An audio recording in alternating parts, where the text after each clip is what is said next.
I'm going to record it to my computer, and then Jeff is also recording it for the purposes of note taking. And we do also post these videos for any of our parents or community members who are not able to make it to our meetings. So that'll also be on YouTube at a later time. So now you know. Now you know you're on TV. Okay. So our agenda, and I will drop that link in the chat as well, for this evening. Chat, is there, and I'll screen share it. And then we will go ahead and get started. So here's our agenda for this evening. We always start our Foster Youth Council meetings with a welcome and introduction. So we'll go around our little Zoom boxes and say hello and let everyone know what our connection is to the council or to PUSD.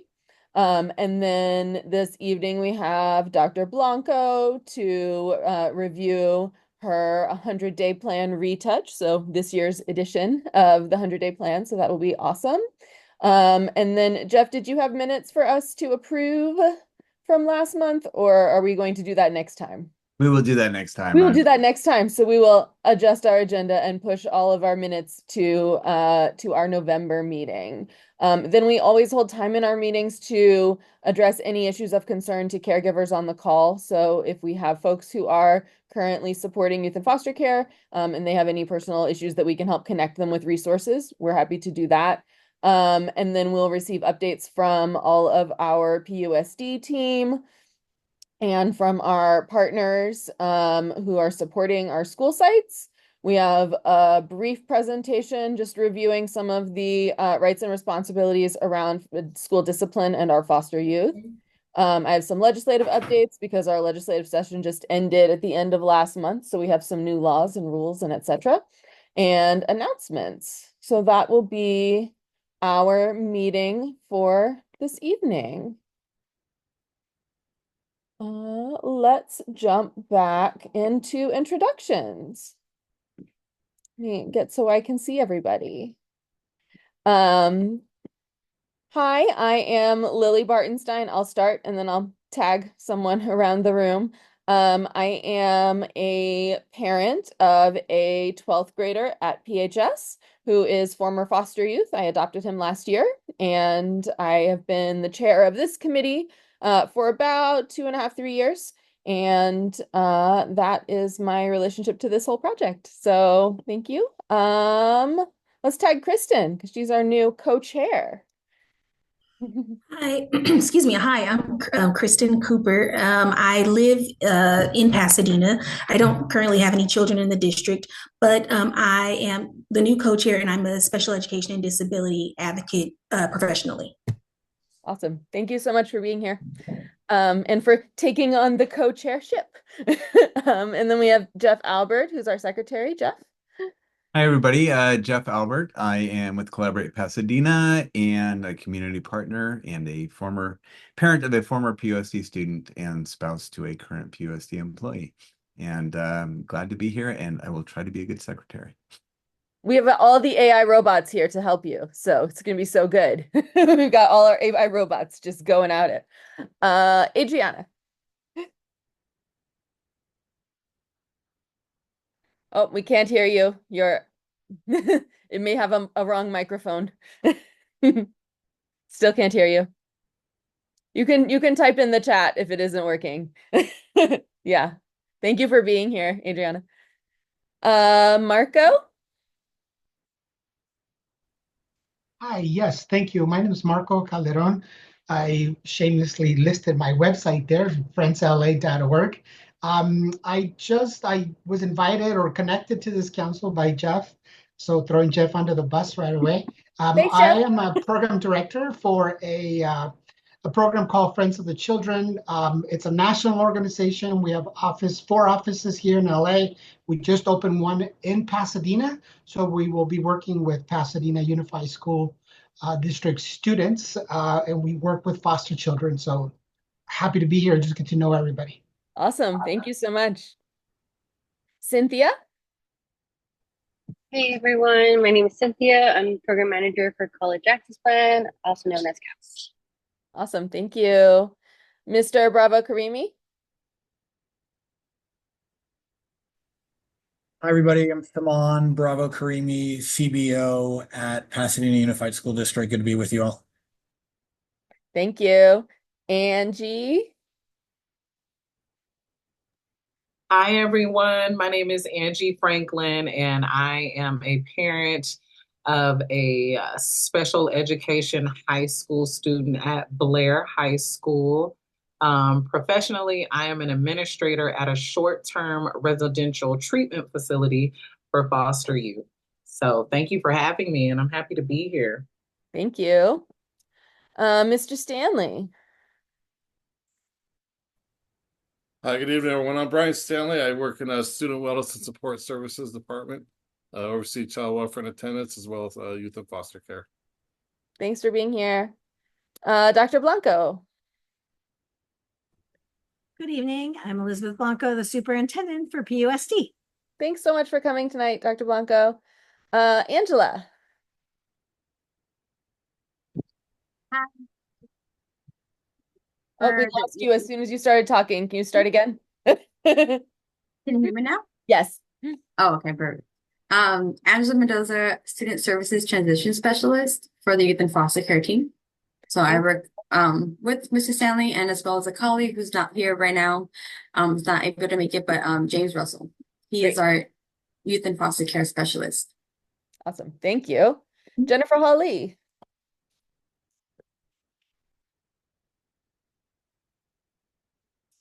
Sorry about that. My mute wasn't working. Jennifer Hawley, Pasadena School Board Vice President, and happy to be here on this call as always. Thank you. Emma Bissell.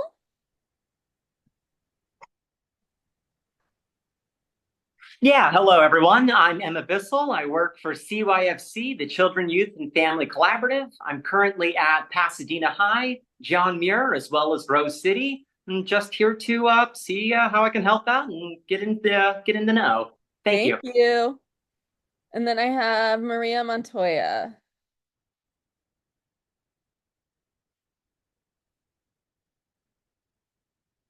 Who may just be here in an assisting capacity. Maybe she can't unmute. That's okay. No worries. And then we have Jeff's otter, who's just one of the robots. So I don't think we need to introduce them. We love our robots. They really help us out. Okay, awesome. Great. So I think we can hand it off to Dr. Blanco. So it's all you. You're up. Thanks so much. And I apologize to all of you who belong to multiple groups and have to hear me say this speech over and over. But thanks for being here. Maria Fatima, my secretary, is here to help me display some documents, and hopefully we sent them to the right people as well if you want to put them on your website or send them out to other parents. But last year we ventured out on a 100-day plan and really asked all of our stakeholders what they felt the strengths, challenges, and strategies for improvement in the district were. And we heard from many of our educational partners, parent groups, students, staff. We took all that data and coded it, and it was a much larger study. Like the listening learning tour was only one part of it. Really looked at all the district's data and many different parts of data from different departments, efficiency, effectiveness. And we made some significant changes to the curriculum for English language arts, mathematics, English language development, and Spanish DLIP. We also heard our maintenance and operations staff tell us that, you know, they needed new vehicles, they needed tools to be able to do the jobs at the schools we were asking them to do. And we really invested, you know, heavily into that department. And lastly, we heard our employees telling us that, you know, they really were not making a livable wage. And even though we had given them, you know, significant raises in 2 years, that it just wasn't enough they had to make very challenging choices between food security and transportation, things, very sad things that we didn't want to hear. And we know that, the wellness of our teachers and staff and everyone who works here is really important for the health of our children, because if our employees are worried about all these other things, then they can't possibly be doing their job to the best that they are able to. So we did make that choice to move forward with another 10% raise, knowing that, we're going to have a fiscal stabilization plan and that we would have to make some other difficult choices in the upcoming year. But we just felt that we had to invest in the people that are working for the children every day. So because we had a lot of positive feedback from different groups about the experience, we decided to do a 100-day plan retouch, which is a little bit more condensed, focusing on the power of us, our theme, where we have the ability to transform the district within ourselves, that we're not looking for someone from the outside to come and change us, that we really do have a lot of talent within the district, and we'll be able to come together around the needs, and that's what the power of us is about. So there's 3 questions that we're asking staff and educational partners this year about what's currently working to support students in math, literacy, and college career readiness. And then how can we strengthen our support to classrooms and departments? And how can we improve collaboration with our families and caregivers and community partners? So we've been to 19 schools so far, and I think maybe 4 parent groups. So we're still on the tour, and we're hoping to host a couple town halls before the end of the month. And, things that we're working on that are priorities for the district, besides math, literacy, and college and career readiness, is our strategic plan implementation, which focuses on improving student achievement and organizational effectiveness. And then the superintendent's budget advisory committee, which will be having their 3rd meeting coming up tomorrow. And that's to preserve the fiscal health of the district.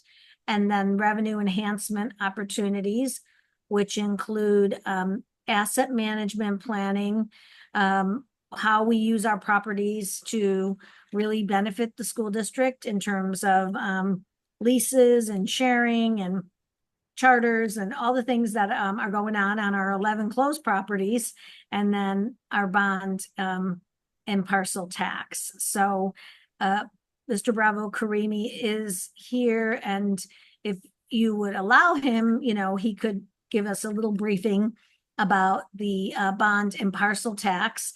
And then I have my secretary here to take verbal feedback or questions. I'll try to answer the questions. He'll try to answer the questions. But at every school, we do allow people to use the QR code, which is here. And then we also give them a chance to talk to us and have conversations about these 3 questions or anything that's on their mind, right?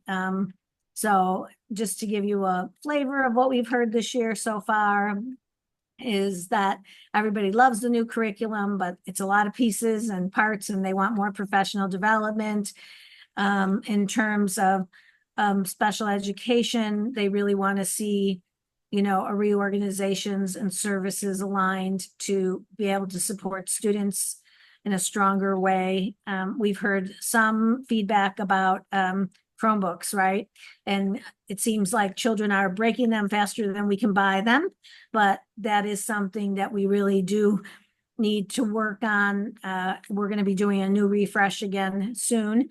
Our Promethean boards are out there. The teachers that have them love them. The other ones want to know when their boards are coming.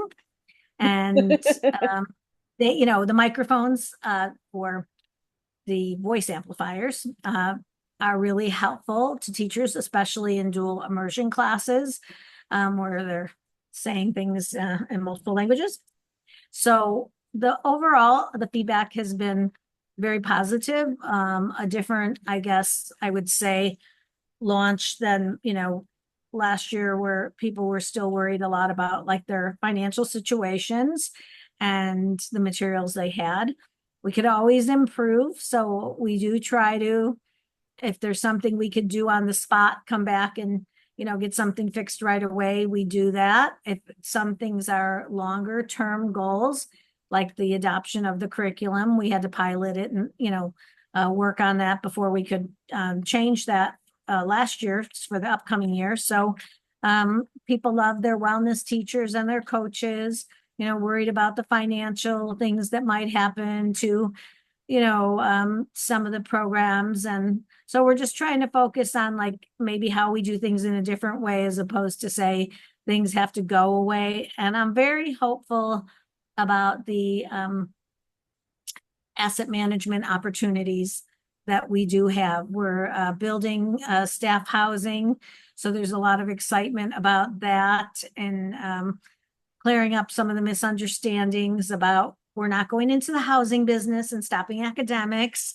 We are using one of our properties to build housing that will be managed by someone else. And we're going to make sure that it's affordable for any person that works in PUSD, regardless of where they are in the organization. And it will be a money-making opportunity, even if we have the lowest rent at every single unit, which will still be determined, we would still make about $1.2 million from the property a year. So it's good for, us to not have to keep going to voters and asking for more money. And it's good for our teachers and other staff who are traveling from far away. Some of the units will be 3 bedrooms. So we hope that some families will move in and that their children will go to PUSD, because a lot of our parents, teachers do bring their children with them. Our employees bring them with them, but it's not easy for them. And so many cannot, depending on what their job is.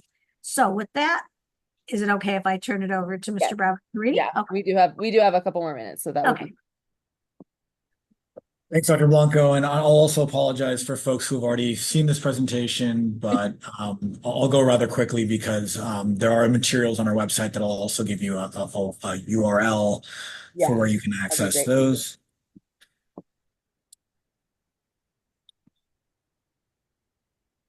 So we have 2 measures on the November 5th ballot: the Measure R, a general obligation bond, and Measure EE, a parcel tax. First, Measure R, a general obligation bond. First, some quick background. A general obligation bond requires more than a simple majority, meaning that we need more than 50% of voters to vote yes for it to pass. And what is required for a general obligation bond is a 55% threshold. So 55% of those that vote have to vote yes for this bond to be successful. What's on the ballot for Pasadena Unified School District is we're asking the voters to authorize $900 million of general obligation bonds. Those bonds are, of course, not issued all at once. They're issued over time as needed to fund the many projects that are needed across our schools. So general obligation bonds are used to fund mostly facilities projects. So this is renovations, critical repairs, some ground up construction, information technology infrastructure, also technology devices like the Promethean boards that Dr. Blanco mentioned, as well as Chromebooks. When the bonds are issued, they're issued over long periods of time, typically about 20 to 25 years. And the funds to repay the bonds, so the bonds are basically, we're borrowing money, and the funds to repay those bonds, to repay that debt, comes from a tax on all taxable property within the Pasadena Unified boundary. So that taxable property, the types of properties that are included are residential, commercial, industrial, agricultural, anything that is a taxable property. And the tax rate, or the amount that taxpayers pay, is based on their assessed value, which is set by the county, by the assessor's office. So one important thing I want to note is that the assessed value that a property taxpayer pays is typically a lot lower than the market value. So for those that have property tax bills, you might have gotten them just over the last week. the assessed value is different than your market value. So if you were to sell your property tomorrow, that market value is substantially higher than typically than your assessed value. And this tax is based on that lower assessed value amount. What would Measure R funds be used for? For some of the things I mentioned, critical repairs, things like leaky roofs, deteriorated electrical systems, heating, ventilation, and air conditioning systems. Also, though, in addition to those critical repairs, to be used to expand classroom facilities for science, technology, engineering, arts, math, career education labs. So these are some of the kind of the programmatic facility improvements that would be done with Measure R funds. In terms of what is the tax rate, how much taxes will taxpayers pay for Measure R? So the tax rate will never exceed $59 for every $100,000 of assessed value. So it'll never exceed that amount. That's the absolute maximum. And typically for our past bonds, the actual tax rate is quite a bit lower than that $60, but it will never in any given year be more than $60 for every 100,000. So this is what the ballot language will look like for those that have already received those ballots in the mail. It includes a lot of the information I've already shared. And then taxpayer protections that are included. So first, most importantly, the funds are for POSD's exclusive use for the exclusive benefit of our students and schools. There's full public disclosure of expenditures. There's an independent citizens oversight committee that reviews and reports on all the expenditure of the bond funds. And again, the taxes for the repayment of the bonds only happens once the bonds are issued, once they're sold. So they're not, again, the $900 million that's being authorized is not issued all at once. Also, importantly, a lot of the projects that we would fund using Measure R funds will then be eligible to get matching funds from the state. And so we'll be able to stretch those dollars even further by applying for state matching funds. And then importantly, the funds are only for capital improvements, for facility improvements, for renovations, et cetera, as I mentioned, cannot be used for administrator salaries, pension benefits, for any of those operational costs. So here's a longer list of projects, but in the interest of time, I'm gonna skip ahead to parcel tax. But one thing that you will see listed here is the housing project that Dr. Blanco mentioned, that building below market rental housing to attract and retain qualified staff. All right, Measure EE parcel tax. This also has a higher voter threshold than a simple majority, but this one's even higher.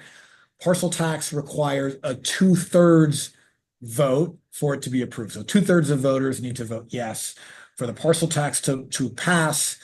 And unlike the general obligation bond, which is a tax based on your assessed value, a parcel tax is a flat amount per parcel per year.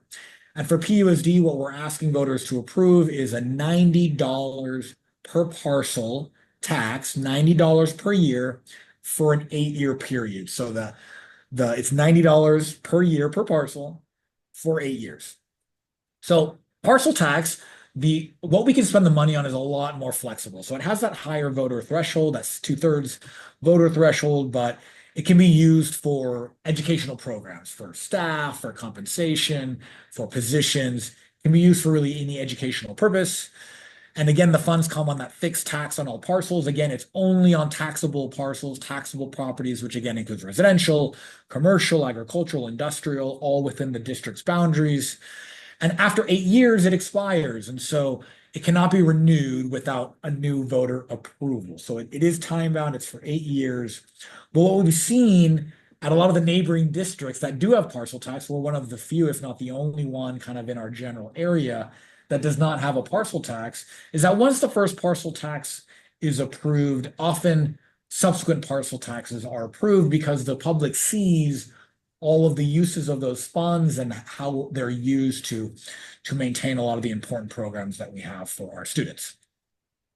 So the kinds of things that Measure EE would be used to fund are expansion of programs, maintaining of programs like our STEAM programs, our career training, college readiness courses.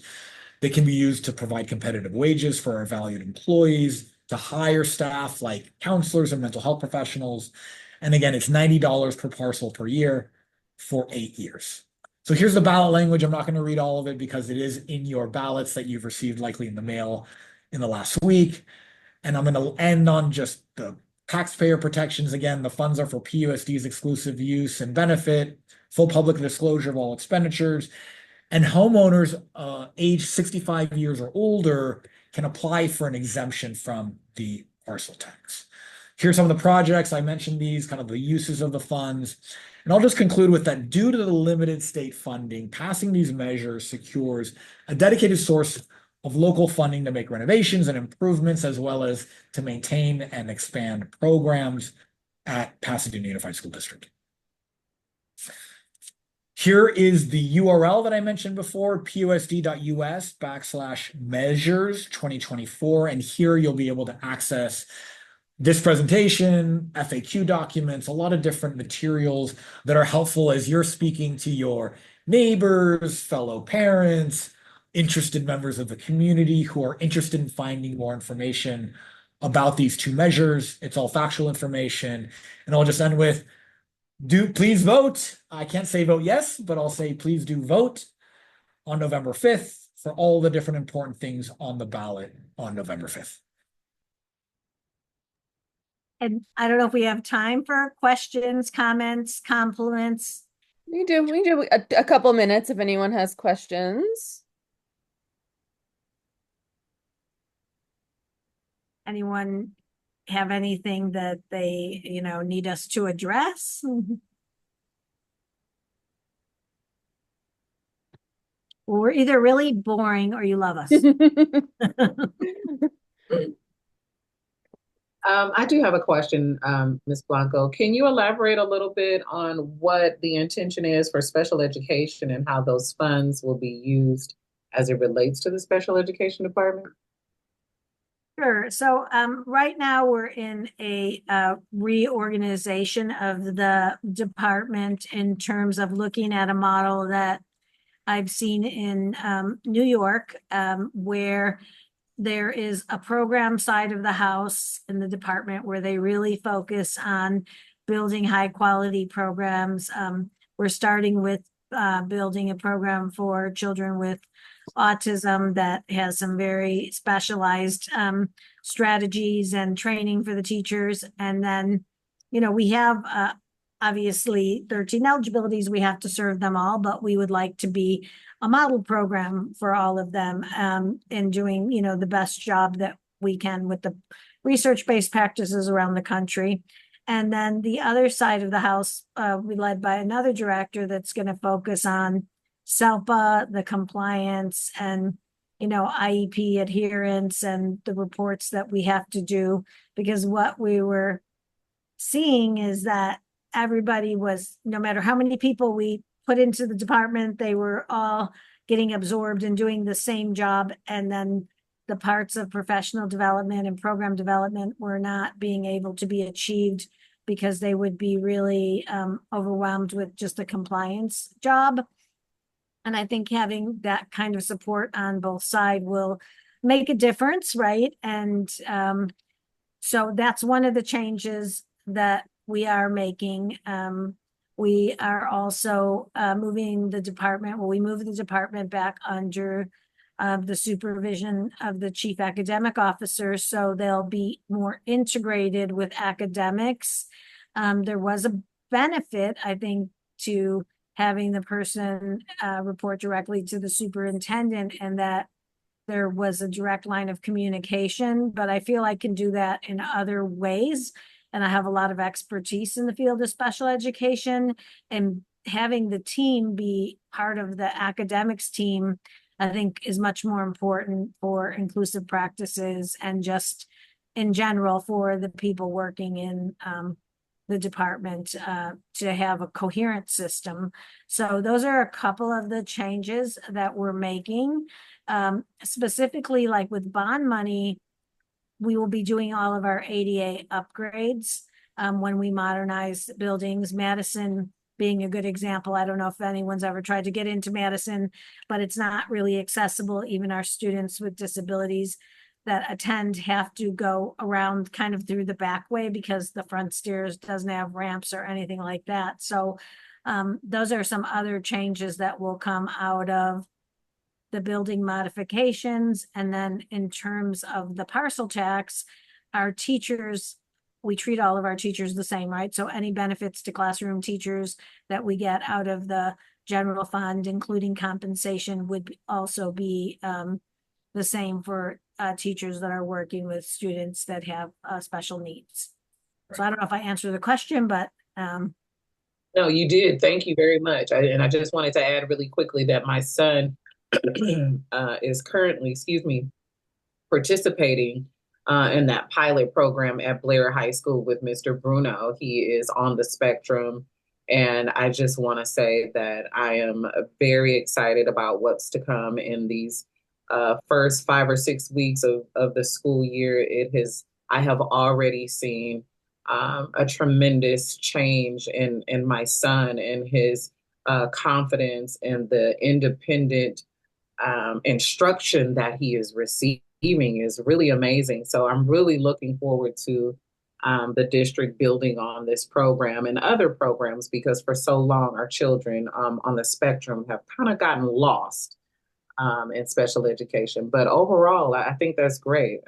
I'm happy to hear about what's to come for the special education department as a whole. So thank you for sharing.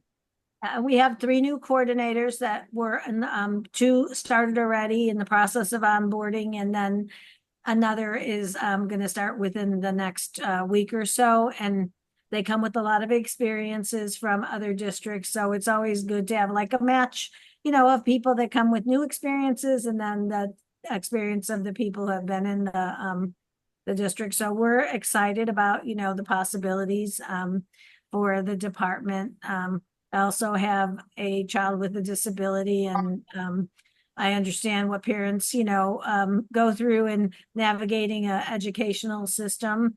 Even in education, it was never easy for me to be on the other side of the IEP table. So, and then many of our foster youth do have IEPs, right? And so we want to be sure that they're getting the services, and we're implementing IEPs with fidelity for everyone. And sometimes when kids are moving around a lot, it is a little, harder for their IEP to catch up with them. And we see that as well. So hopefully you will see and feel improvements. Oh, good. Thank you so much. I appreciate you sharing. All right. I think we can move into our next agenda item if no one else has a burning question that they desperately need to ask. Thank you so much for being here tonight. We apologize. We're both double booked in other meetings. I know. Well. So we I've heard you letting us go on first.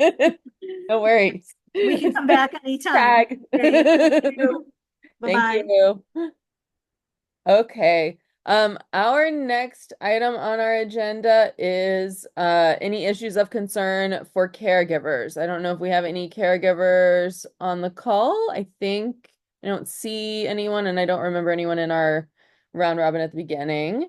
But I'll leave a little bit of space for that if anyone has issues of concern for our foster youth in PUST.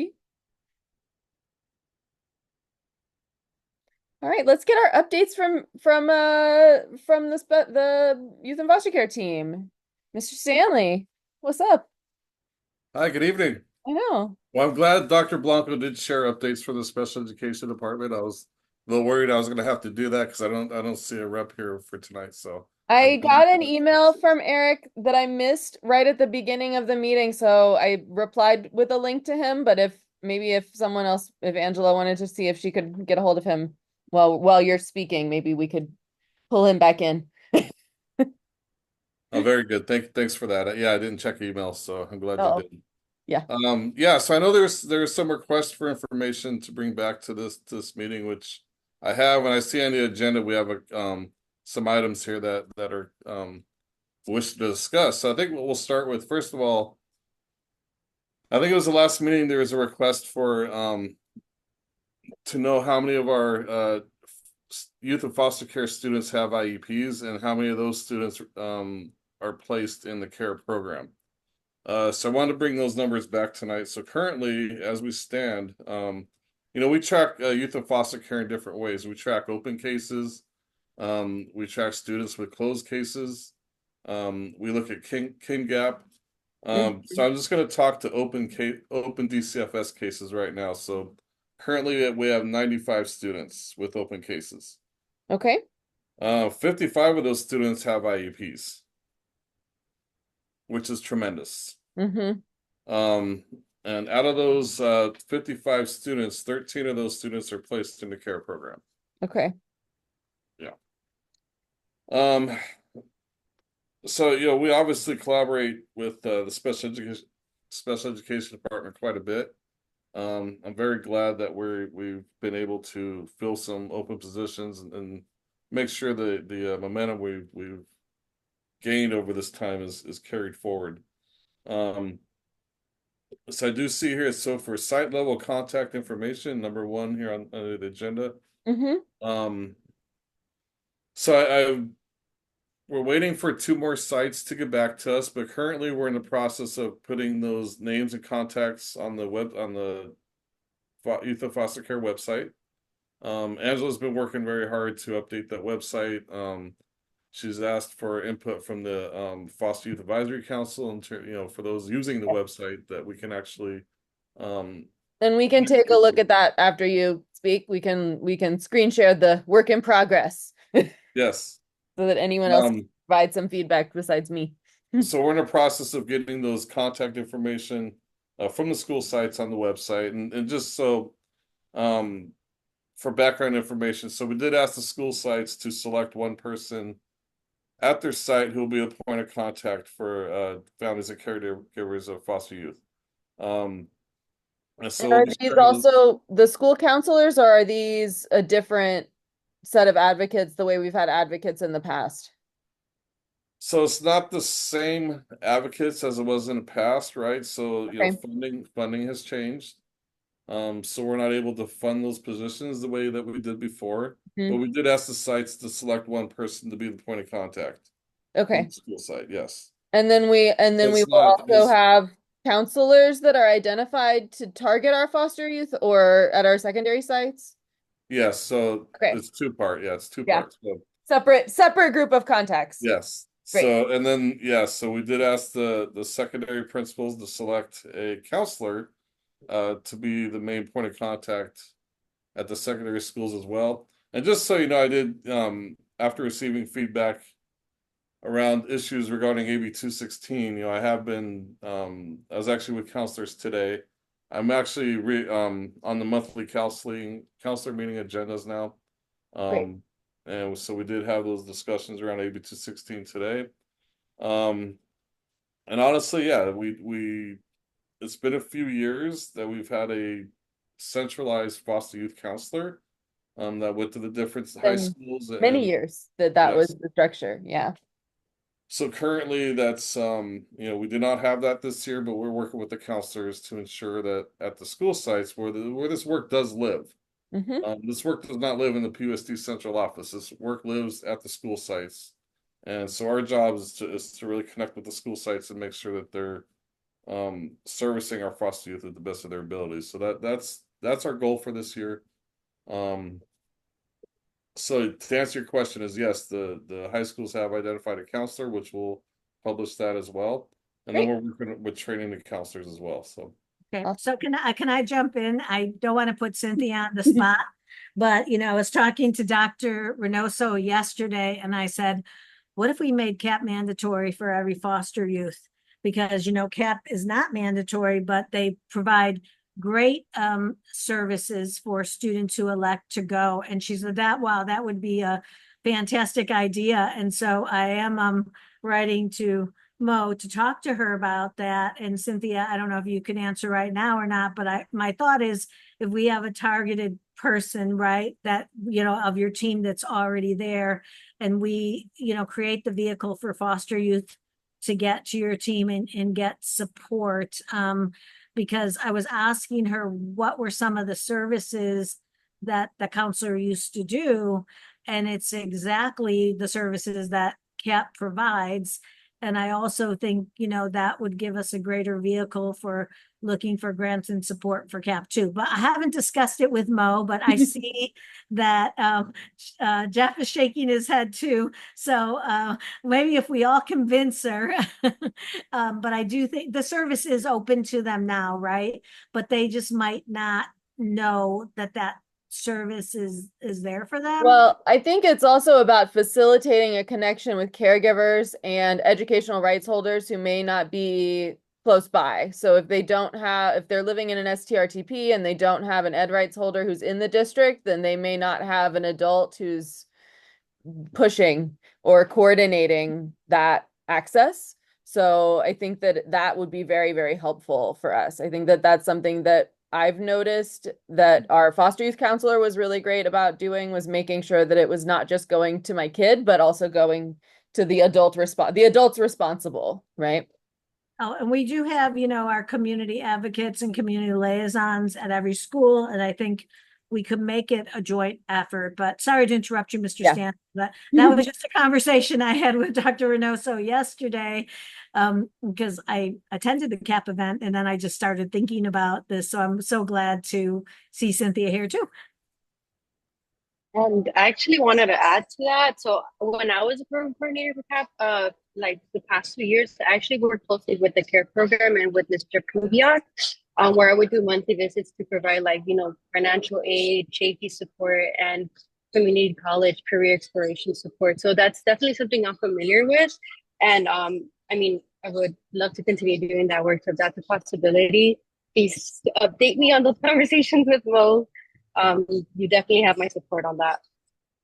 I think it's also helpful to know that part of our foster youth, each of our foster youth case plans, they have to identify which adults are helping them with their FAFSA.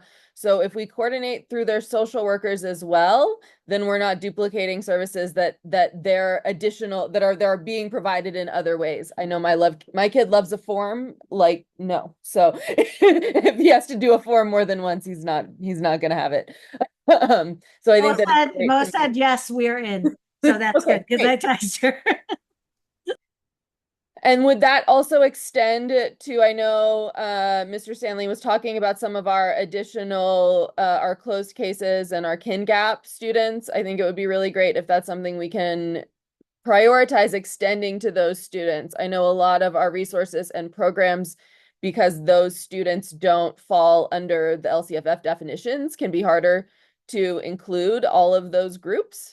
But at the same time, those students whose case is closed are still hitting all of our metrics in the LCAP. So, well, I think too, what's required for a transition plan, one of the areas that we need to improve on is transition plans, right? And this is about the transition plan. And so Mr. Stanley just gave us the statistics on the number of students with IEPs in foster care, right? It's a special ed law and responsibility that we have a transition plan that supports students, right? Going to college and career is one of those areas. And we probably do a better job with students that we know we're going to have regional center services or some other types of services, but really working with our students who are more in the mild moderate range, getting them the information about college and how to get that support. And that's what CAP. Yeah, absolutely. The other one that I think would be really amazing for us to keep an eye on is because, and I know that this came up in my kids' IEP, is that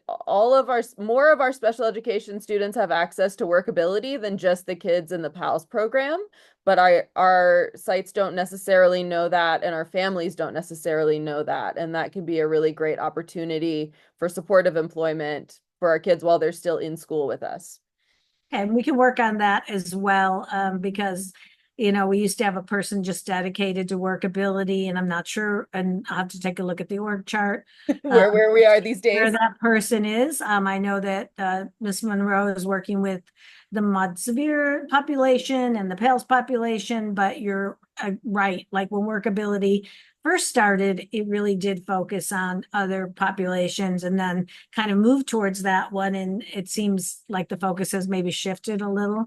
So we will set up a meeting with you, Lily, and Mr. Stanley, and Mo and maybe a couple lead counselors, you know, to talk about how we can get the service going, because we still have plenty of time this year.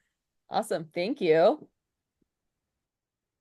Now I really do have to jump off. I just Go do your other meeting you're supposed to be in. Yeah. Thank you, Dr. Blanco. All right, so Angela, Back can to you give us Angela, you want us to update on the surrogate volunteer training? Yeah. So we confirmed that next Wednesday, the 16th at 6 o'clock, with a collaboration with Alliance for Children's Rights, they are going to be hosting a training. We're hoping to make it hybrid. And then but we really want you in person. Yeah, no. I think she's all If at all for in possible. I person. think she'll be in person, but I just want to encourage any of us on the call Oh, in yes. person if you can, because it's just better. 100%. I'm all for it. And I think that this will also be like a really good opportunity for us to all kind of a little bit like pilot this to bring it back, so that way more people can also potentially join as well. Yeah. I think, Given the Angela, need. yeah, if we can also make sure, if you could help me push out an email that invites all of our educational rights holders of kids with IEPs, even if they're not like, even if they have just everyone in our system, that would be amazing, because you could probably identify who those caregivers and other folks are. Because not all of those caregivers will have had access to the educational rights training, especially if they're kin gap caregivers. They may not have had nearly the foster care training that I've had as a foster parent. So I think that's a great opportunity for us to invite folks who are already holding educational rights and could really benefit from the training as well. That's a really good idea. Cool. Yeah, I'll definitely make sure to get that out there to all the ERHs, because that's 100% true that this training could benefit them if they don't already know a lot of these. Perfect. Yeah, it's next week, next Wednesday, so we got a week for those who could attend. Spread it around. Yeah, spread it around. And I know that there's location to be determined, but in the works. But So it will be. And I volunteered to make Angela a cool flyer. As soon as we identify our location, I will make something pretty that we can, spread around the family engagement office, stick on the walls. Exactly. And then also in addition, Lily, so helpful, was able to create a Google form. Help me to create a Google form for all those who are interested. Perfect. So it's a quick, like 5 questions so that Angela has contact information for folks. And then the other thing that we just needed to verify at the end is that there's not a conflict of interest that would preclude serving as an educational rights holder.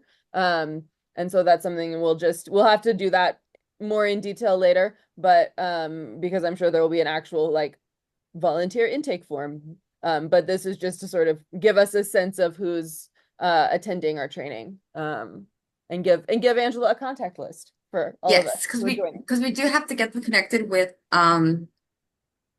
the person in charge of getting the process for them to become a volunteer through the district. And that I believe is like what, fingerprints and whatever. Well, we're trying to determine if it's a level 1 or level 2 volunteer right now. So I've heard different suggestions. Level 1 does not require fingerprinting, level 2 does. So it really depends on if the volunteer is meeting alone with the student, right? If they're alone with the student, that's level 2 volunteer, which does require the fingerprinting.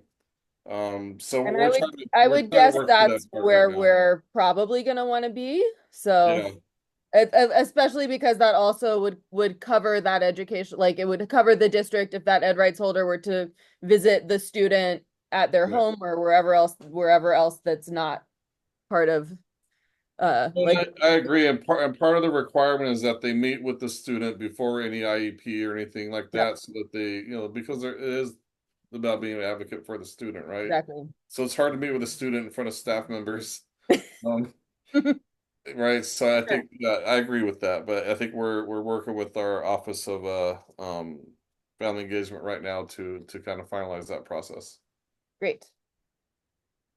All right, then lastly, so the enrollment process. Actually, I want to keep Angela on the spot here.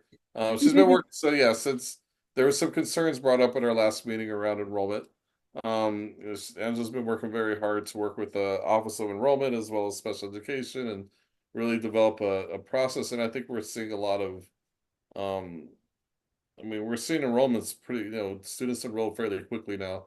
There are a few still out there that we're having some difficulty with when it comes to students who, let's say, have an NPS in their IEP. So that's still Not difficult. public school for anyone Yes. who's not.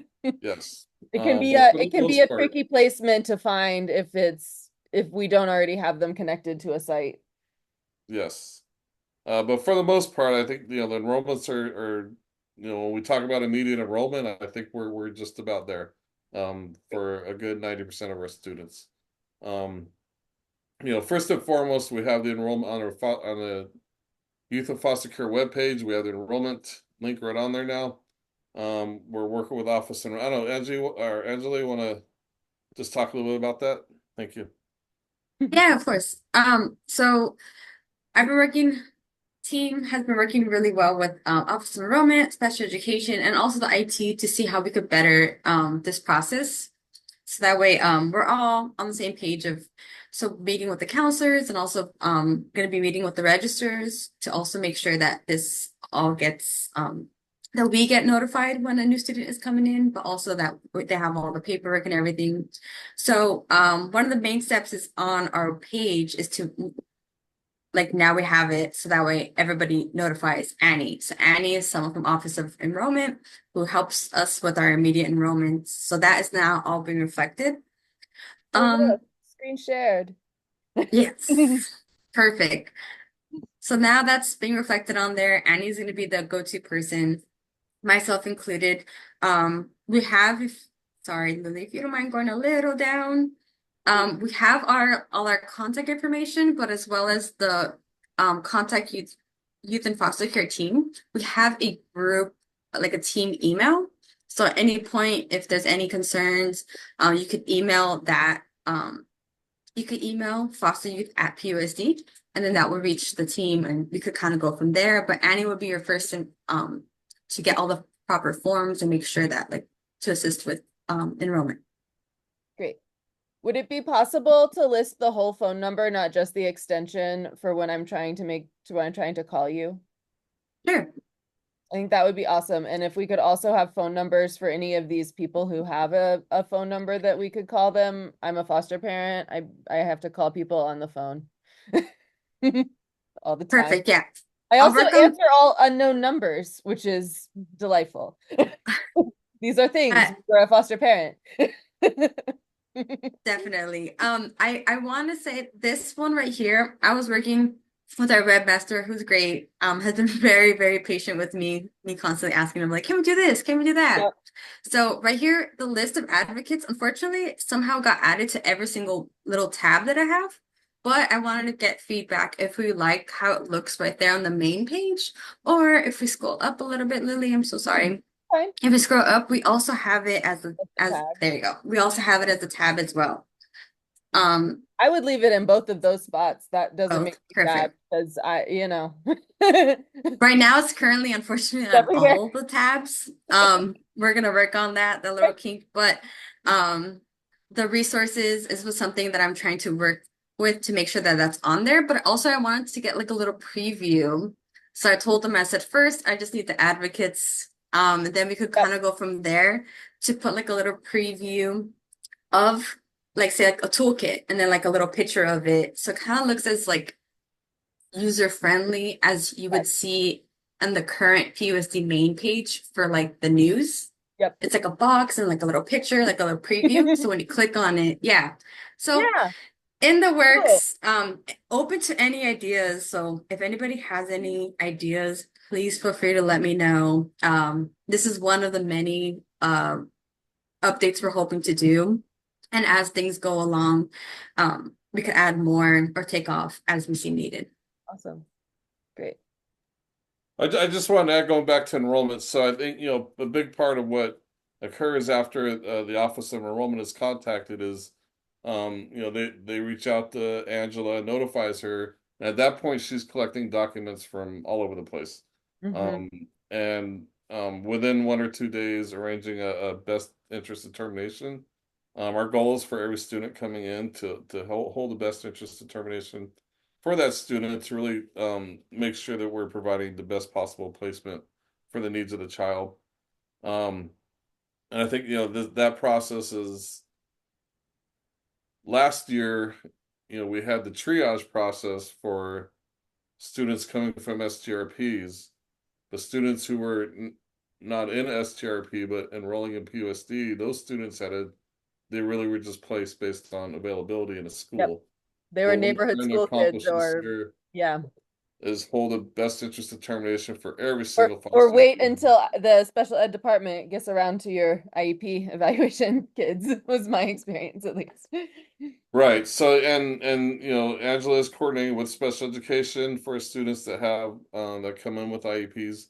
But I think we're on our goal to hold a bid for every single student coming in. I think we've accomplished a lot. Great. This year. It's been a little rocky, but we're working through it. So awesome. I just want to say I'm proud of Angela for the work she's doing. It's great. Team effort. But it has gotten better, and I think there's a lot of progress. So I'm really grateful for all the collaboration, all the help that I've gotten. But just a bid is like, for those who don't know, BID is a best interest determination. I feel like I use a lot of acronyms. Oh, we all do. Sometimes I have to do like a little breakdown, but a BID is a best interest determination. Could be as formal as a meeting, depending on Edward's holder. I could call them and ask for their availability. And that could technically count as a BID if they have a opinion already of like, yes, I want my kid to stay there. He loves it. Or sometimes there's already been a CFT around the placement, which has made where that decision has been made prior to the enrollment process, at which point then you don't have to have the whole meeting, but you could still open a conversation about school placement or whatever.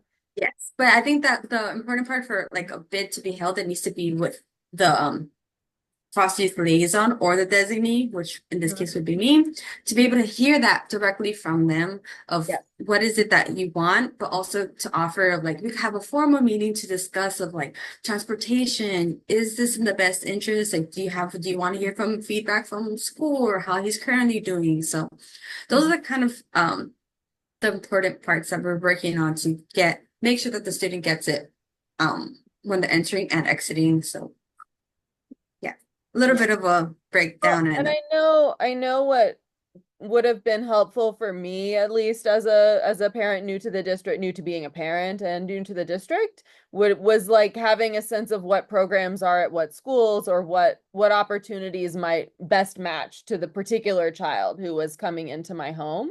And also, as Dr. Blanco was talking about, as we're building out more specialized programs within special education, getting an understanding of what sites those are on and how that is happening, I think is really valuable as well. So I know I would have very much appreciated a conversation when I entered the district, and I think that that's really great that we're able to facilitate that now.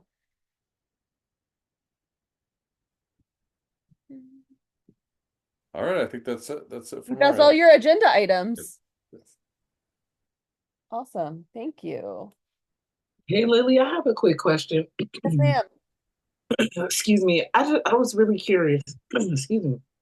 I'm curious to know, this year, I understand that this year was the first year that the CARE students were integrated into the special education classrooms at PHS. Is that correct?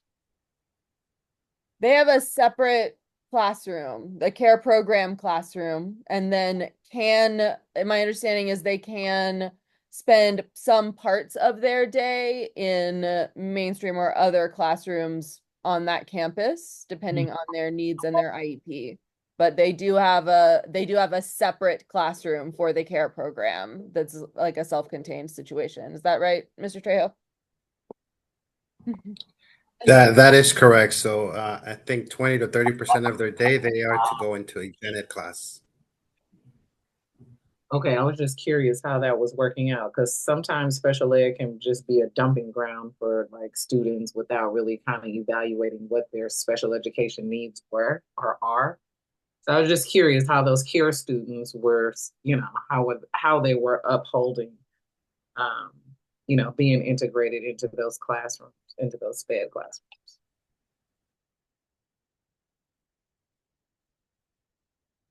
Maybe we can ask for an update later in the year as once students have been more settled into the programs, and see if we can get some LRE data just for those students in the care program, so we can see sort of what percentage of the day they're spending in general education or with the mainstream population at PHS or our other sites.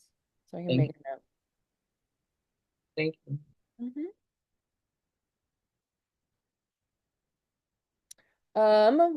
You made it just in time, Eric, to tell us a story about special ed, although Dr. Blanco told us the short version earlier. I did want to share the org chart with this group.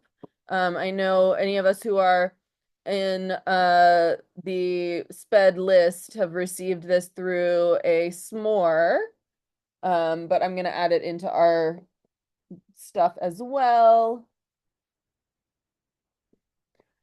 Sure. Do you want me to talk about every box, for example? You don't need to talk about every box, but some highlights. I think my main question was, is there a list of contact information for our new coordinators so that we can reach out to them if they are? Yes, there is. There was an email sent to, I believe, the district-wide with their picture and their information office. So that was sent out, I believe, Monday. And it had email. I need like a list of email addresses, but I can make that if that's attached to that SMORE. I don't remember if it was, but I can go look for that. Should have their info. Great. I'll put it in the recap SMORE from this meeting.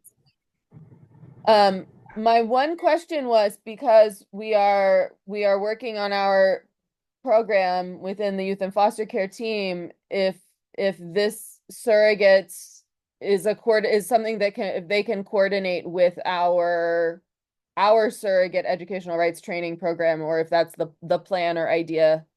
It may be too soon to answer that question. So really, I mean, in the perfect world, that is the plan. However, this new coordinator has not been released by the previous district. She's going to be released by the end of this month, so hopefully we'll bring her in by November. Great. And then that's something that maybe Angela can help us coordinate, because we're working with the Alliance for Children's Rights to coordinate our trainings for surrogates, but maybe that's something that can become a collaborative project going forward, so that we have absolutely on both sides of the hall. Great. Does anyone have any other questions? Or do you have any other? I mean, the big update is rearranged again. And Dr. Blanco did talk about that. But does anyone else have any other questions for Mr. Trejo?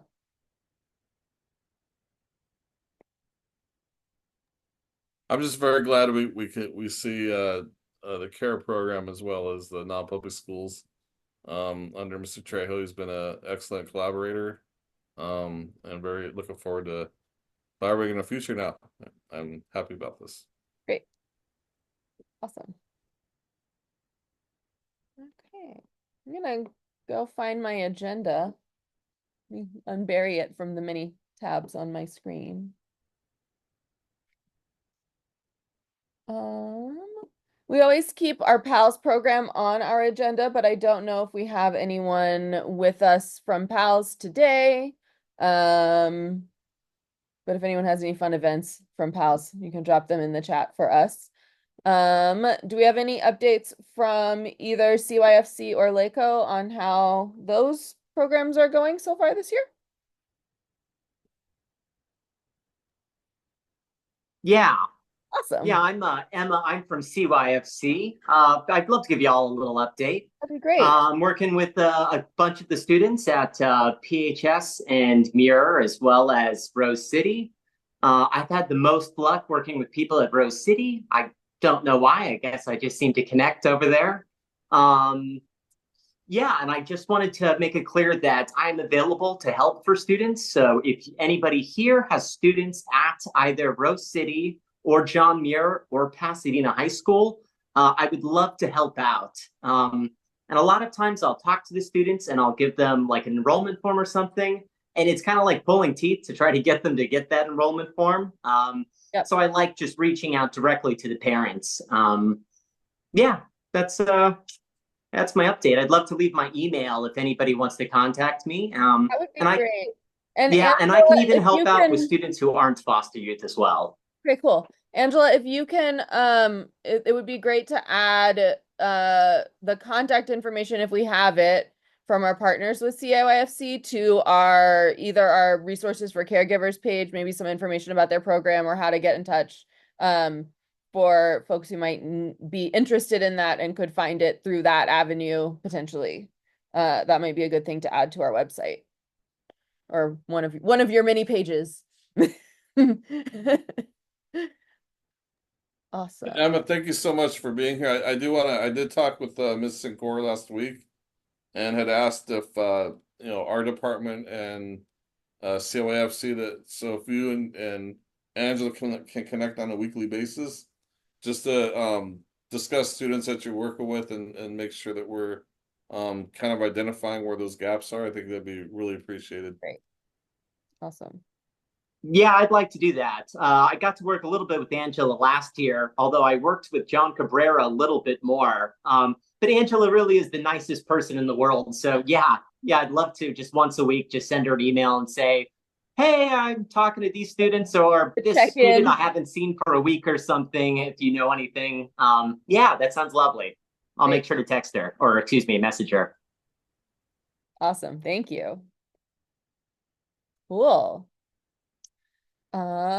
So next on our agenda is a little bit of conversation about school discipline and foster youth, which is always something that we want to keep our eyes on here at the council. Kristen, I don't know if you wanted to share. I can screen share or you can. I don't know if you have if you're in the slide deck at the moment. I have the slides open. Let me see. Yes, I can share. Ask Kristen as the co-chair to talk for a while. A lot. Let's see. So then, you just have to give me the share option. You should have permission. Everyone has permission. Oh, I'm not that paranoid about my Zooms. Okay, give me one. I don't let high school kids in here anymore, so it doesn't tend to get out of pocket. Then let me share. Should be this one. There's no sound, but still. Okay. Great. Everyone can see it? Yes, thank you. Oh, okay, great. So this is school discipline and foster youth. So right now, youth in foster care are subject to disproportionate levels of school discipline.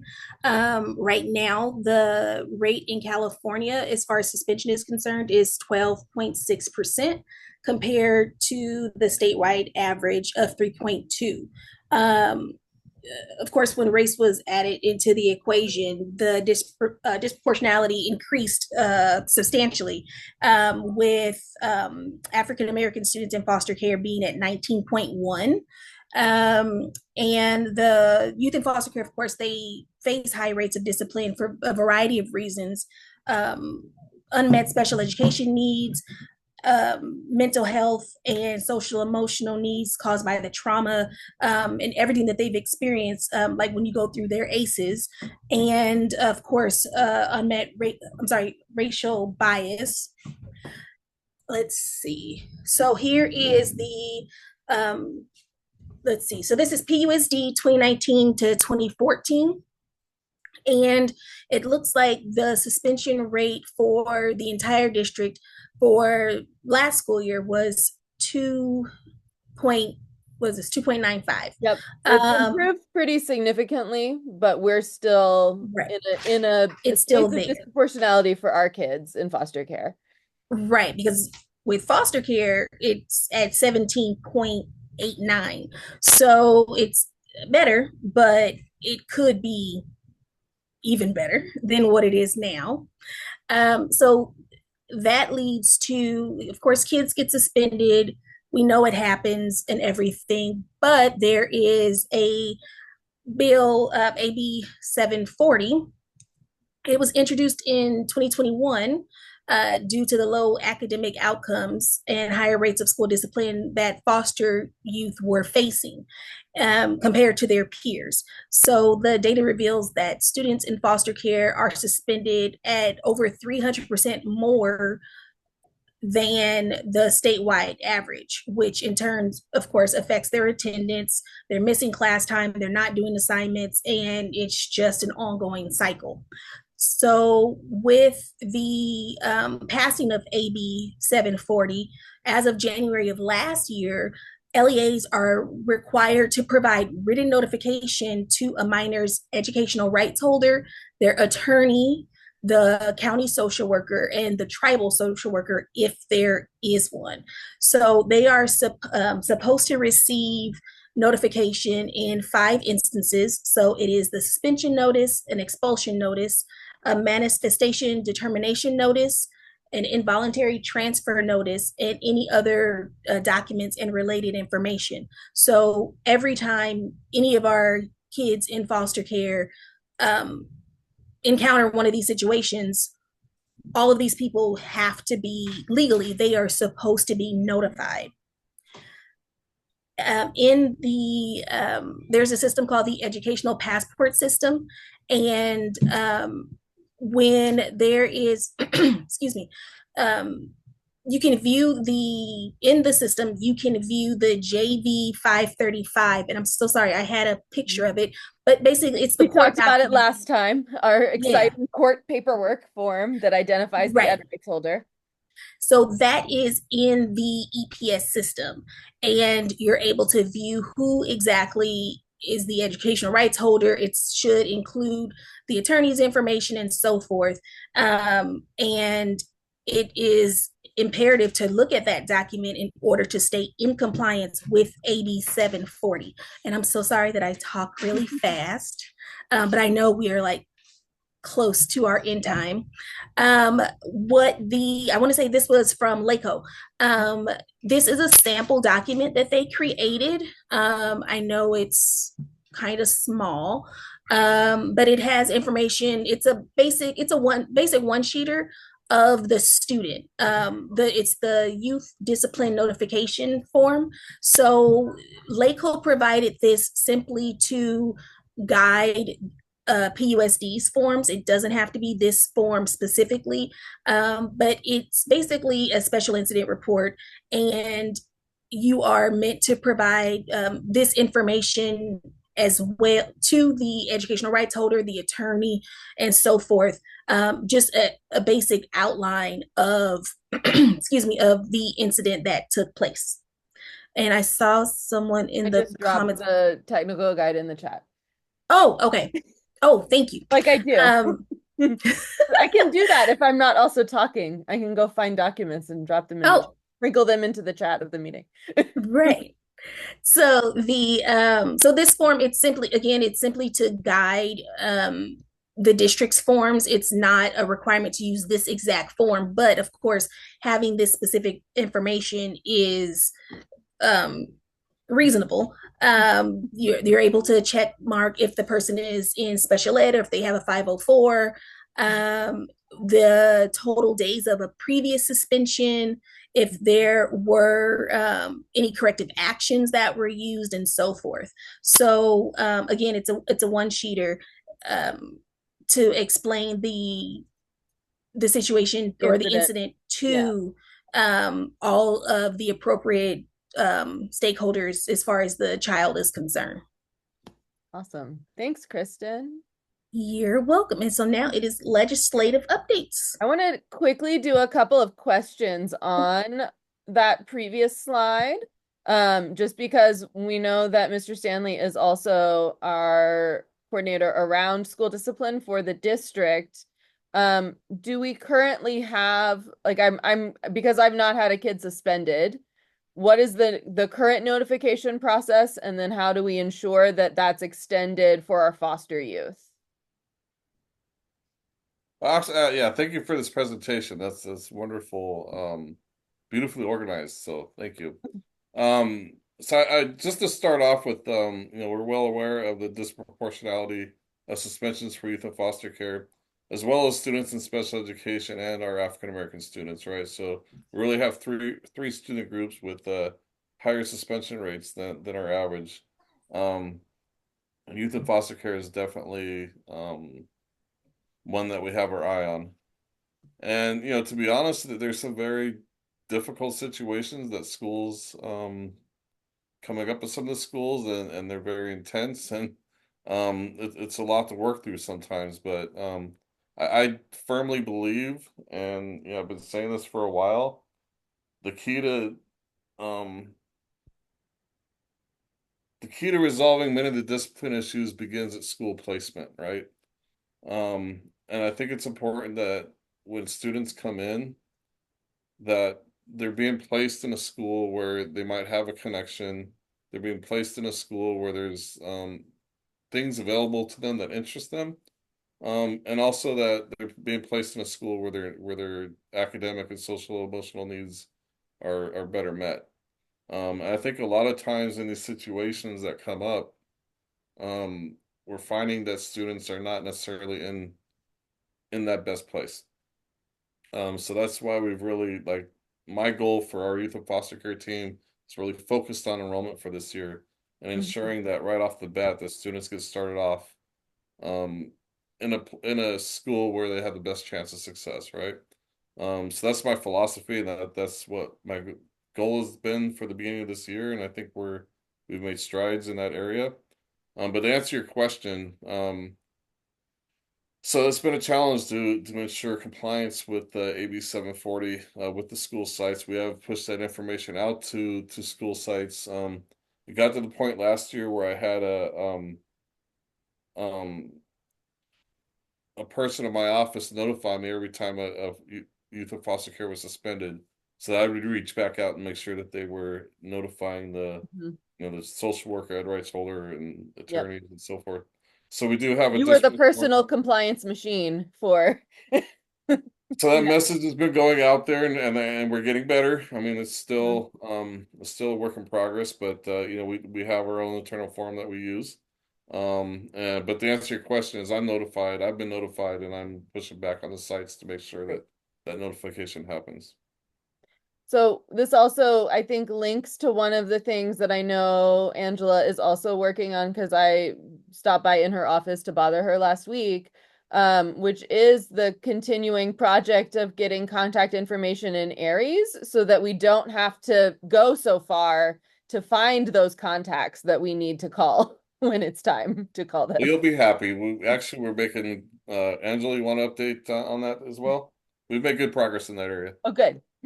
We did. Another one of the meeting is officer enrollment, counselors, IT, and registers. So with IT, we're making good progress to hopefully have all this be completed in the enrollment part. Like that would be like the most ideal spot. Work in progress, but we are asking for like the different fields to be able to specific of like able CASA. to say this is the attorney or the PO or the social worker, so that if I'm sitting at a school site, I know who I'm calling. Exactly. Now they're all agency representatives, and that I don't know who that is if I'm calling them. Yeah, so that's why to make it very much specific. So working with IT, again, gonna be a work in progress, but little by little we're gonna get there. So yeah, we're almost there. That's great. Cool. I know we're nearing the end of our time for this meeting, so if you want to just skip through to the slide, Kristen, with the legislative updates, I can run through those very quickly. So I only had a couple. This one I wanted to just give an update on because we were talking about it before the call last month.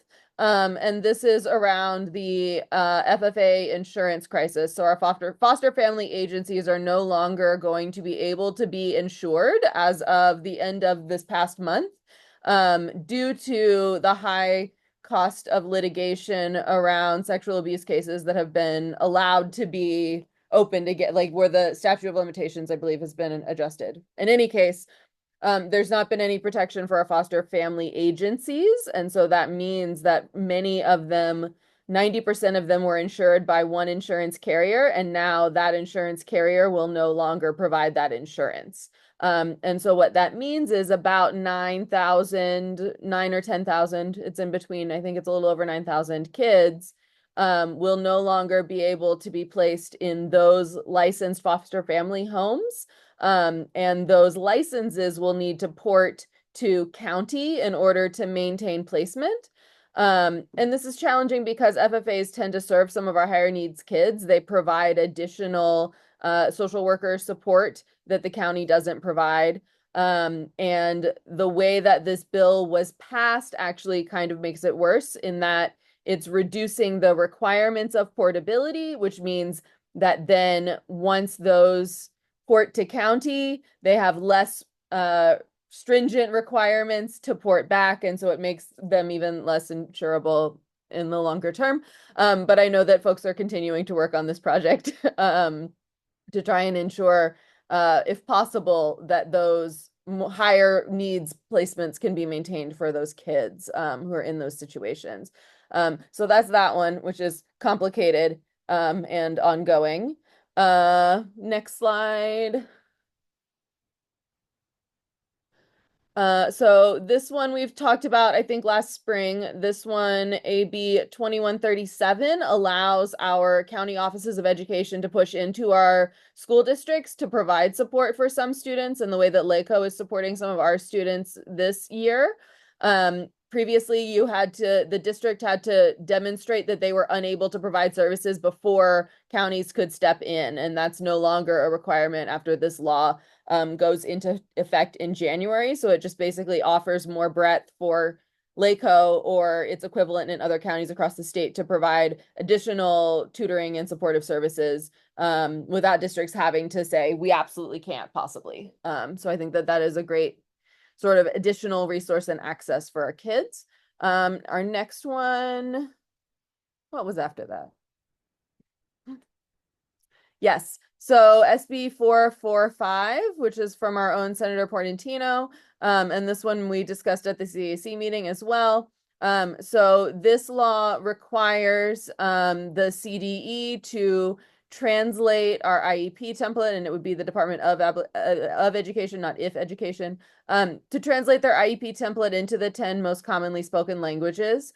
IEP templates and other special education forms were not included in the clearinghouse for multilingual documents that was built by the CDE under Title III previously. So this expands the state's support to our IEP teams in terms of providing those templates in translation already, so that then we can more easily support our families, which I think is really great. And then the last slide on this deck is just letting everyone know that there is a more detailed webinar that's going to go through all of the impacts of child welfare legislation from this legislative session, and it's hosted by the Alliance for Children's Rights, and I'll drop that link into our SMORE at the end of this meeting, the recap SMORE, if anyone is interested in seeing more about laws. And then I'll also drop into the chat. This is a legislative end of year report from the California Alliance, and it's a pretty comprehensive legislative update across all of the child welfare system legislation that went through in the last year, whether it passed or didn't pass or was signed. And so that's also a useful resource for legislative advocacy. And now we have 3 minutes left. We've come to the end. Oh, good. Announcements. Perfect. Great. So I'm just going to read off the agenda right now. And then I'll ask any of our other partners if they have additional announcements that they'd like to add. So this coming weekend on October 12th is the Black Education Expo, and that's an amazing opportunity for kids and families to access all kinds of fantastic resources. And it is free with registration. So that's a great opportunity for us to all go and see truly all kinds of things. And there's a link to that website in our agenda if you want to follow up on that. The 3 days later, on October 15th is our next LCAP PAC meeting. The LCAP is the Local Control Accountability Plan, which is how we designate our funding and resources to programming. And our October 15th meeting will be a study session on literacy. And if you are not on my LCAP PAC mailing list and you want to be, hit me up. And that will provide an opportunity to learn more about, I know Dr. Plonka was talking about the implementation of new curricula, and we will be talking about that in that meeting as well, and reviewing some of our district data to understand better the changes that we've made in our literacy program. So I will add I'll add you, Kristen. I got you. You can come hear what we're up to over there. And then our surrogate educational rights holder training that Angela mentioned will be on the 16th, and I'll push out some more information about that to those of us who've been in that conversation. I did get an update that we will not have a CAC resource fair, sad times, but maybe in the spring. We'll try again in the spring. There's already a lot going on in October. But relevant to our interests in this committee, the CAC meeting on October 28th, the Community Advisory Committee meeting on October 8th will include a more detailed training on the rights and responsibilities around school discipline for youth in special education. So if you opened up that school discipline document that I dropped out in the chat after the AB 740 doc, and you were like, gosh, this is a lot of laws to read and how boring, then you could go to the CAC and a nice person will explain it. And more, all that and more at our CAC meeting on the 28th. Anybody else have a fun announcement? I know we're at time, but we're, those of us who remain. I see a great CAP event listed, a webinar from Cynthia in the chat. Thank you. We can add that to our recap if it goes out in time. Anybody else have anything fun?